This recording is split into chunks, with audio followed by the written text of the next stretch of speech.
Un jour, mon père, j'avais 11 ans, bon, mon père était russe, et comme tous les Russes, il aimait bien la vodka, et donc il y avait un dîner à la maison, et il avait arrosé ça avec pas mal de verres, et à un moment donné, il me dit, toi, de toute façon, t'es le fils de l'homme invisible. T'avais quel âge à ce moment-là? J'avais 11 ans. Je prends le bus après, j'arrive en classe, et là, bonjour François, ça va? Oh. Et puis, en plein cours, tout à coup, et d'accord, voilà, c'est les vêtements. Parce que comme ils savent que je suis invisible, bon, bah, ils ne voient pas ma tête, mais ils voient mes vêtements. Donc, Donc, faut que je vienne à poil. Voilà, donc, j'enlève... Dans la classe? Oui, oui. C'est vrai? Oui. Et donc, savais pas ça. voilà, et j'enlève ma chemise, etc. Enfin, Tu te mets à poil. voilà, et je vais pour enlever mon pantalon. Dans le livre, je dis, je me fous tout nu, mais c'est pareil. J'allais enlever mon pantalon, j'avais enlevé le haut, j'enlève mon pantalon. Et là, juste à ce moment-là, la prof me voit, elle dit, Berlian, qu'est-ce que vous faites tout nu? Tout le monde sort. Là, je deviens rouge, écarlate. Merde, mais c'était même pas. C'est merde, je suis visible. Ça, je suis visible. Ah. Allez voir la directrice.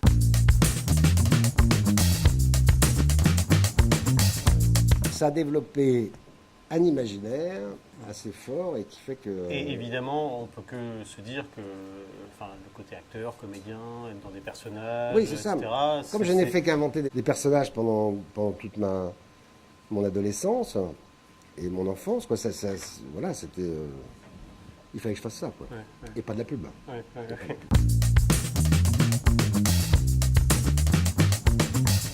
J'étais dans une école de commerce et j'ai un copain avec qui j'ai été l'année d'avant à l'école qui me dit, enfin au lycée, qui me dit, qui m'a inscrit d'office.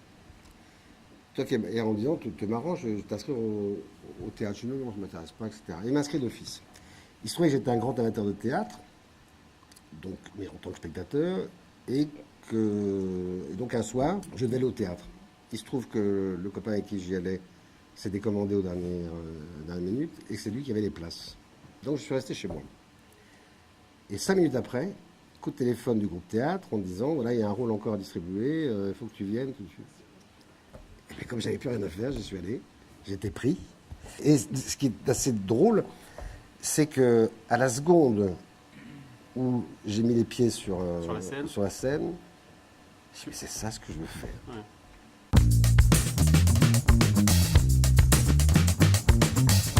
À l'époque, Jean-Yann faisait des pubs radio, et notamment il y en avait une pour Rexona, et on entendait un slow, et il dit, oh tiens, je me la ferais bien, ça, avec sa voix inimitable, je dis, elle la ferait bien celle-là.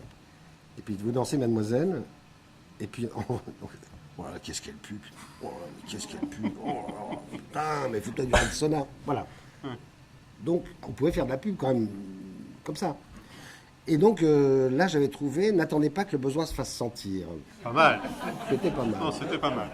Mais mon préféré, c'est Cube, quand même. Alors voilà, et après, alors, ça, bon, enfin bon, ça avait fait rire, voilà. Et là, le troisième, et c'est là où je me suis dit, allez, je me barre, ça a été donc pour les bouillons Cube.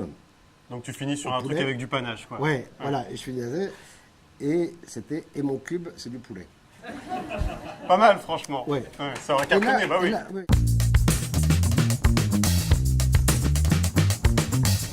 J'ai fait une école de théâtre qui s'appelait Balachova. Et dans cette école, il y avait Thierry Lhermitte, Josiane Balasco, Martin Lamotte.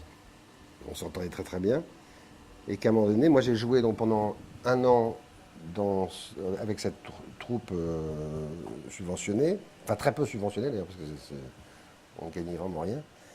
Et un an après, on a eu 700 000 francs de subvention. Ouais. Ce qui était énorme. Ouais. Là-dessus, coup de téléphone de Balasco qui me dit, François, est-ce que tu voudrais faire partie de l'équipe du Splendide? Splendide n'existait pas à l'époque. Et j'ai dit, mais c'est quoi le Splendide? Il dit, ben voilà, c'est un théâtre, alors tu vois, il faut le refaire, alors on le refait tous ensemble, avec les peintures, les machins. En fait, tu sortais déjà de ça. Oui. Ouais. Ah, du coup, ça fait un an que je fais ça, non, je le fais pas. Et voilà, au lieu de passer à côté d'une carrière très vite, rapide, et certainement bonne, parce que j'étais plutôt marrant. À l'époque. À l'époque, oui. Et ben voilà. Donc j'ai fait du théâtre subventionné avec des pièces qui étaient... Tu t'es retrouvé dans des trucs visiblement un peu improbables. Ouais. Ouais, assez improbable. On ne comprenait pas ce qu'on jouait. Tu jouais, On ne comprenait pas. Mais je sais pas. C'était que des trucs expérimentaux? Un peu, Ouais. un peu. Il y avait 2-3 pièces comme ça un peu expérimentales. Et c'est en fait, c'est en lisant le dossier de presse.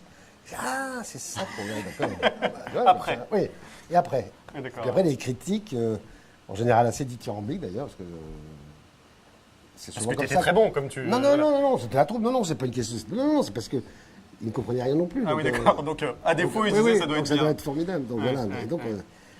on a eu comme ça une génération de spectateurs qui a dû s'emmerder sévère quand même.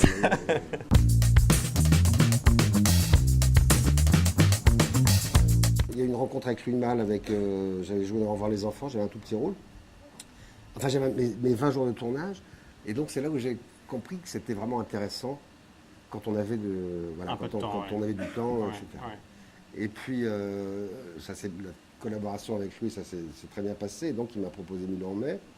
Et puis, après Milan en mai, il se trouve que voilà, je suis arrivé à 40 ans. Et comme m'avait dit Balachova, peut-être que ça commencera à 40 ans, mais pas avant. Ah bon, elle avait dit Oui, ça? elle m'avait dit ça. Ouais. Bah, j'avais pas de physique, donc. Ouais. Et enfin, j'avais pas de physique de jeune premier, Ouais. j'étais pas assez gros, j'avais pas de gueule, quoi.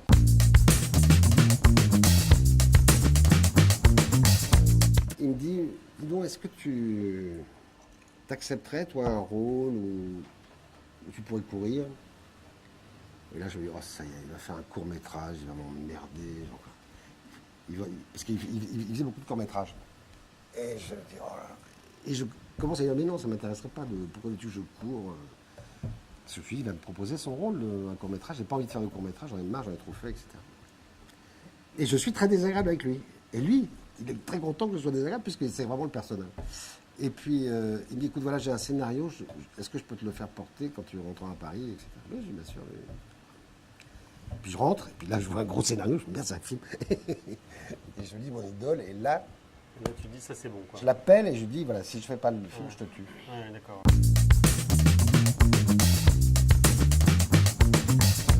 Si, non, mais ça a été un enfer. On a tourné en 2003, en juillet-août 2003, donc c'était la canicule, Ouais. à Clermont-Ferrand. Donc c'était l'endroit le plus chaud de France, Ouais. avec Strasbourg. Et je ne sais pas si tu te souviens du film, on avait des costumes. Ouais, bien sûr, ouais, 3 pièces. Trois pièces, Ouais. qui grattent bien, Très parce que épais, c'était des ouais. costumes d'époque de loueurs, des costumes qu'on louait, donc c'est des costumes épouvantables, qui grattaient, ils faisaient une chaleur. Et on devait jouer l'hiver, et on avait en plus un manteau, on suait comme des machins.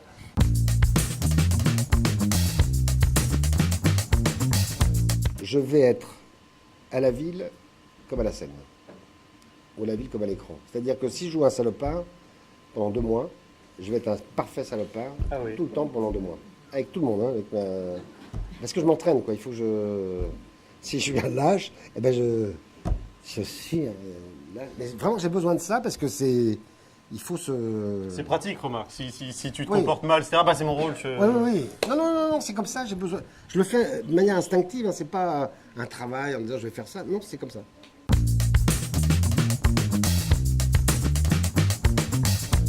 Je suis plus heureux des hommes. C'est pour ça que j'ai beaucoup travaillé. Peut-être à un moment donné, les gens me disent mais tu travailles trop, tu fais trop de films, trop de pièces, t'es boulimique. Comme Arditi, on fait le même procès à Arditi, mais voilà, on est comme ça, nous on aime. J'aime jouer parce que je sens que si je joue pas, je vais mourir, quoi. Merci beaucoup, François Berléand. Merci à vous tous.